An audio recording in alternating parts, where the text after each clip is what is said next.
Hello, welcome to Flory Models. I'm Flory. To be honest, it's quite a light news week this week. Just been working like normally are. So what I thought I'd do is I would share with you some of the bits I'm doing on this one. Now this is the Edard Liberator, and there's a couple of things I've done on this one which sort of helps out the older kits. The more modern kits, you don't have problems with, you know, particularly large filling jobs, and certainly things like windows and bits like that. So on this one, what I've actually done is I've used a lot of super glue in this actual build. For instance, the entire 2.5 fuselage is all super glue. It's not using glues. Normally I like to use things like a liquid cement, things like that, but in this particular case it's all super glue going in there and things like that, and it works well on big areas. Like we've got this seam line running down this one here. To get it to blend over on such a large one, what can happen is you get a little bit of shrink back. And by shrink back, it's a two-prong thing really, I suppose. What can happen is the liquid cement that you've put down there, what that actually does is melt the plastic. Okay, it's basically a simple process. It breaks down the plastic, melts it like a weld. Okay, absolutely fine, but the trouble is the curing time can be a lot longer than you think. So what tends to happen is that you put it down there, you sand it, it looks great. A couple of days later, you might notice a little dip in there.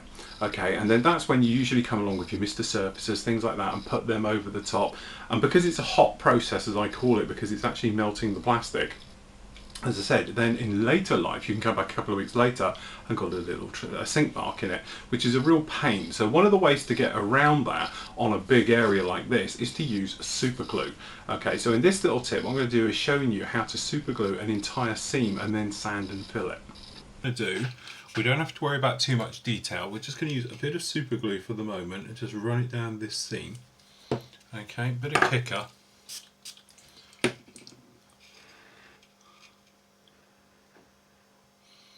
All we're doing is literally putting that together to hold it in place. Now the thing with super glue, don't be fooled, because it's not that strong until it's totally dried off. Okay, that's that one. And then we've got this nose section here, which doesn't like going together particularly well. So what we'll do, we'll use a bit of super glue and it'll act as a filler as well as an area. So we'll just hold that. Same thing again. Bit of a blow. And it's the great thing with kicker. Remember, do it in a nice ventilated area, because kicker itself can be a little bit nasty. It does smell and it tastes disgusting when you get it on your fingers. Don't ask me how. Okay, so tiny bit on the inside in there as well. The other thing by using a kicker, it slightly thins the actual glue itself and it runs like a capillary reaction, then dries.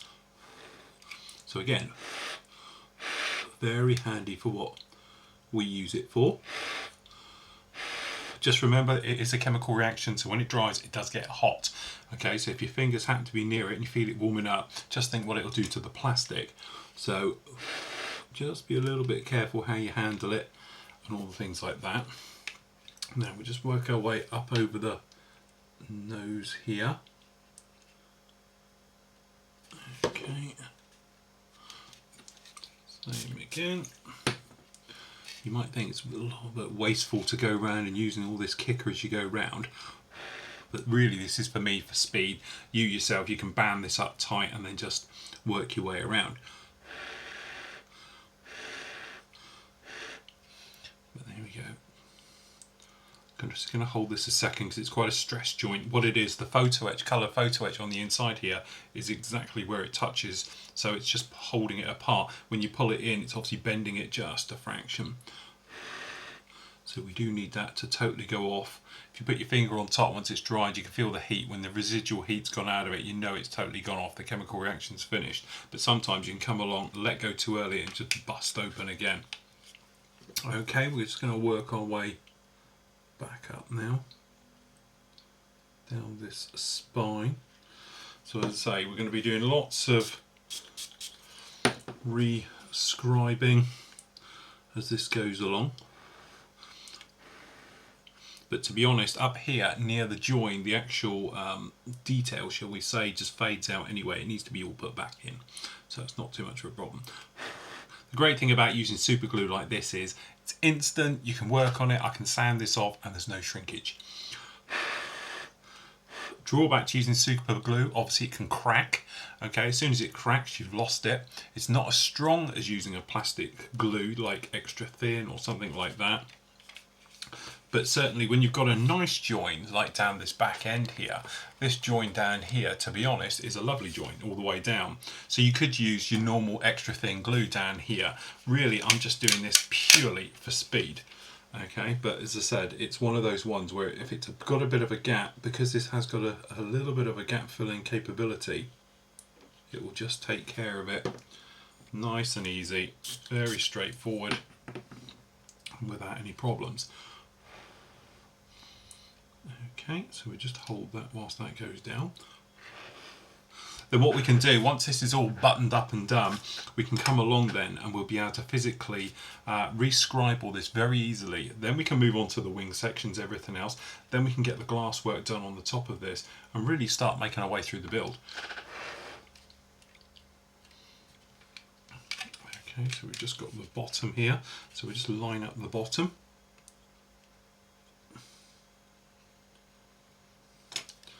Okay, just down like that. Again, kick up. Somebody once asked me, you know, what's the greatest invention of change in modelling? And as I always used to say, it was the invention of extra thin glues, because you don't get any glue marks like you used to.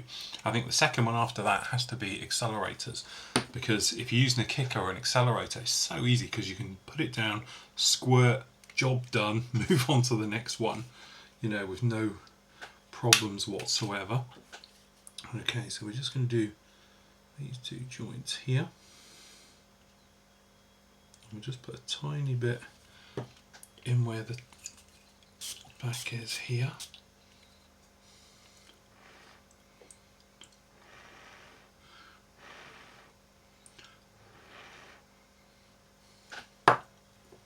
Okay, so we're just going to put a tiny bit of glue just on the inside, just where we had the join of that brace goes across. Same thing, it's a kick up. Okay, now this area here is a little bit nasty because it's open and shut, open and shut. So what we're going to do, we'll do it in sort of sections. So we just run the glue across like that. And we'll grab ourselves some clamps or some tweezers and we can just sort of level it up.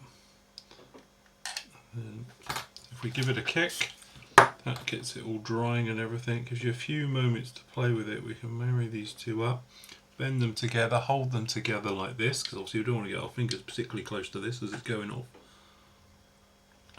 Okay, so as you can probably see, we've popped some acrylic black paint just along there, really, so we can see what's going on, because this way, because we've used super glue, it goes clear. If you've got any steps and things like that, the black will show through. Also, just looking at it, you can see if you've got any big steps and gaps and things like that. So to start with, taking a medium type of sanding file, okay, we can just lightly rub over. Now don't push down and dig down into this, let the sanding stick do all the work. But what you're trying to do is get it so it's all blended in. So you're not looking for any little black areas and things like that. Just here you can see the step mark quite clearly as it goes along. So we're looking to blend them in so it's all nice and even.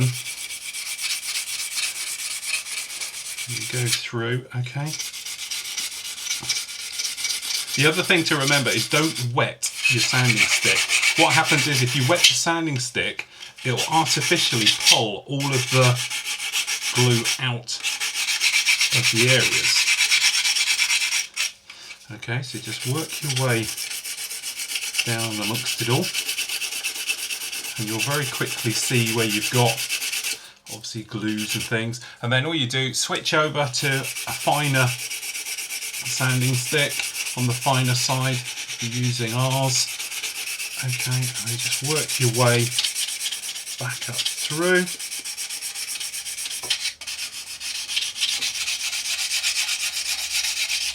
I'm not going to push too heavy down on this bar coming across here, purely because I don't want to break it.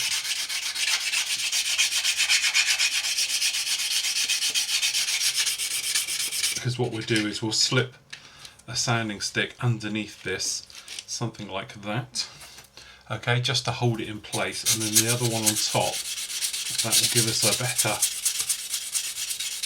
area because it will stop it pushing down and ruining it. Okay. Just a quick tip on how to get a nice edge on those. So that's nicely done. Same on the top. So we've done a little bit already. What we're going to do is just work our way down, and immediately you can see where you've got little problems. So we've got one up here, for instance. Obviously it's a little bit higher. So what you can do, you can build up, if you want to, some of the either acrylic black paint you could use, or you could use, as you can see here, we've got quite a noticeable one down here, and here you can see the line. This is where the super glue is in there. So you want to blend the two in without cutting too far into the model itself. Okay, because we don't want to end up sanding the plastic down to nothing, and especially losing any detail. So that's that one off. Then we can switch to a polishing sponge, okay, or a normal sanding sponge. So we're just going to go down the line, and hopefully this will polish in, like these areas here where we've got this black line running down, and as I say, you're just working your way down through the grits and have a feel, you know, run your finger down, see if you can feel anything. Just be careful you don't get it too hot either, and you don't over push it, because what you're going to end up doing is cracking the area itself. But there we go, that's that top seam all done. So you can do just the same down the back end as well now. But the black paint, like here, we've got these two little marks. These are sink marks from the ejector pin. The actual locating pins on the inside have got sink marks. So it's slightly filled those, which is quite a handy thing. So it's just little things perhaps you hadn't noticed will show up. So a lot of people say, you know, how do you get, you know, seams, big seams, getting rid of them, especially on, you know, something like airliners and bombers and that, where they tend to always have the seam running right down the middle, right where everyone's going to see it. This is how you do it. Okay, it's literally time. Just working your way through, taking your time, polishing, buffing, going back, a little bit more filler, a little bit more paint, you know, and all the areas where you're going to need it. So then once you've gone around with your sanding sponge and you're happy how it is, this one here, we've got quite a dark patch here, but it's all totally smooth. I can't feel that at all. So we're happy there. So what we'll do is then switch to a polishing stick, okay? And the polishing stick will take out all the scratches made by the sanding sticks and sponges and things like that, which is great, because that way when you come to put your paint on, you'll get a very, very nice, very fine finish. And you can probably see, I hope you can see down here, if we bring you in, it's extremely glossy, hence the light's reflecting it. There you go, you can just see the lights on this one where it's polishing it up. So going green side, then we'll go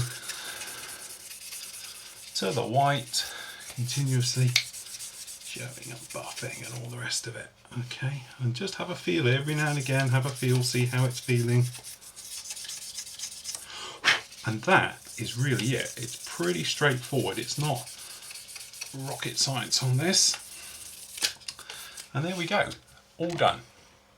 Nice, happy, and I know this won't sink back now because it's super glue and it's rock hard, okay? If it had been filler, I might think, well, I might get some shrink back on here, okay? One way to avoid shrink backs, obviously leave it for a couple of weeks for it to dry off. Perhaps if you're, you know, a slower type of modeler who takes his time with a few projects on the go, let it stand for a bit and you'll be absolutely fine with it. So all we need to do now is pop some panel lines all back in, which is pretty easy because we can see them on here and checking our references, and we can get on. Okay, so that's doing that one. The other problem we have, and I spoke about it when I did the Canberra, which members will be seeing that one shortly, is when you're doing parts such as windows. Now these little windows, these, especially like this one just here, what happens is you come along, you put your glass in the back, okay, use a little bit of PVA glue, something like that to set it in. Then you always get that step problem, okay? Now this one back here, I've done it as a step, so you can feel the step. Now the trouble is, when you come along with your mask and you try and get it in, never really works as advertised, okay? Because sometimes you get a little bit of bleed through and everything else. And in reality, if you used to come up to it, you would get obviously a bar around the window, but not normally sunk in. So for this particular one, what I tend to do, put it in like you would normally, drop a super glue on the top. The super glue goes in, dries relatively quickly. You can use a kicker, but sometimes it's best to just let it go off. It will dry crystal clear, then you can sand and polish it and work your way through the grits like I'll show you in a moment. That way, when you come along, two things. One, it's as hard as nails, so you can't push it through. Many a time you can end up pushing these through.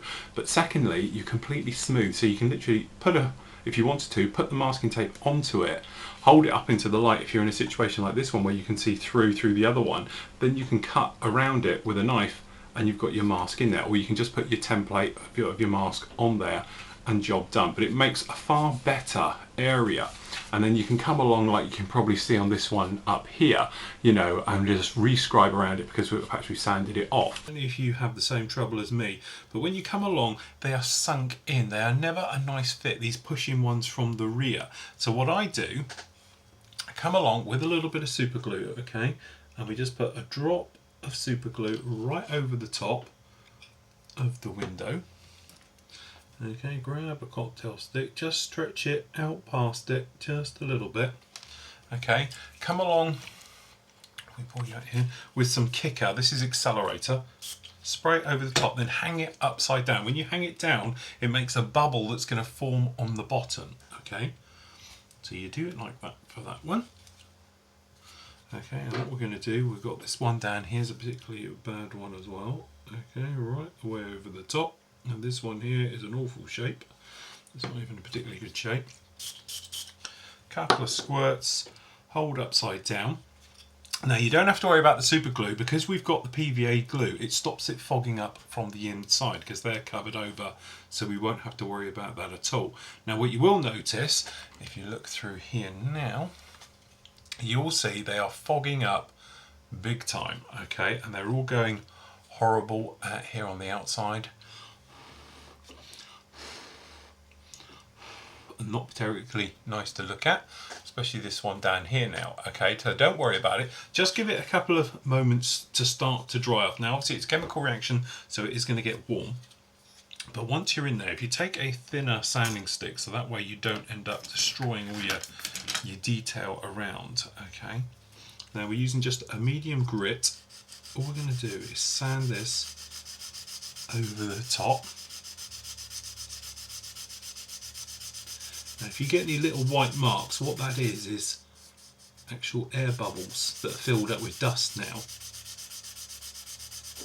And they should sand out. If not, you can come along either with a little bit more glue or a little bit of gloss, okay? And then you feel them over, and when they're totally smooth, like that one is, come along with a sanding sponge. Just give them a bit of a polish off, just to get rid of the scratches. Okay, just like that, and then come along with a polishing sponge and you can buff them up. Now it's got two little white eyes in that one at the moment, but what will happen is we can put a bit of gloss in there and that'll get rid of those. But immediately you feel over it and it's completely polished, so we don't have any troubles with that one at all. So if we just do this one down here,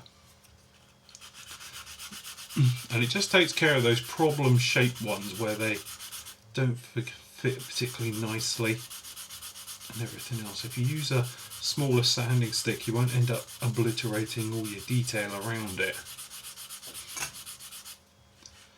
Okay, just over it like that. But you do tend to find some of the older kits, especially, you know, from the 70s, their windows are a terrible fit. Yeah, they just don't go on. Okay, it's that one now. So then what we do, pop in with our sanding sponge. just like so, and then with our polishing sponge this way, if we bring it nice and close, polishing sponge, okay, then the shiny side, and there we go, nicely done. To be honest, a lot of that is the PVA glue on the inside there, but it's nicely polished on the outside now and gives us our nice clear. But there again, the beauty with it is now it's completely flush. Instead of it being like a step in there and not very nice, completely flush as it should be. And that's the other thing as well, you know, rescribing. I had a couple of emails this week, funny enough, they all come along, saying about rescribing. Can I do more on rescribing? To be honest, there isn't much more to it. At the end of the day, always drag, don't push down with your scribing tool, okay? And secondly, do lots of light passes rather than heavy ones. So when you're using your P-cutter, which is, you know, I quite like, you know, the actual Tammy one, okay? So we pop it down and just literally drag it back quite slowly, nicely. Put some templates on there if you want to. I like to use, find mine. I've got these Try ones by Hasegawa, but they're very, very flexible, very, very bendy, and obviously you get all the shapes in there as well, which are great. So when you come along, you can scribe around them and everything else. But literally taking your time, going back. Another technique, what I do, come along with some black acrylic paint, okay? Paint it all over the panel lines, sand it, okay? And that way you can see what your panel lines will look like when you finish. That way, if they're too deep, you know, you've got one as a trench, one of them you can hardly see, you can backfill. We're using acrylic, Mr. Surface or something like that, okay, down on there, or just a normal putty, and then sand it off and start again, new line in there very neat. But by doing it like that, as you see, we can now look at it and say, okay, that's going to be quite good, that's what we're really looking for, because that's the effect we're going to get. At the other hand, because obviously it's going to be olive drab up here, that the panel lines are going to look like when they've obviously had a wash to fill them in and things like that. But I'll cover more about that next week. Okay, so that's it for this week. Sorry it's quite a short one, but really, as I said, there isn't much happening in the old modelling world. I think everyone's currently waiting for the Tamiya Mustang to come out, which will be interesting to see if it is as hyped and worth all the money that everyone keeps on saying about it. Obviously all the review companies now think it's the best thing since modelling and all the rest of it, but really is it worth 100 quid? I don't know. Let's find out later. Till next week everyone, take care and happy modelling.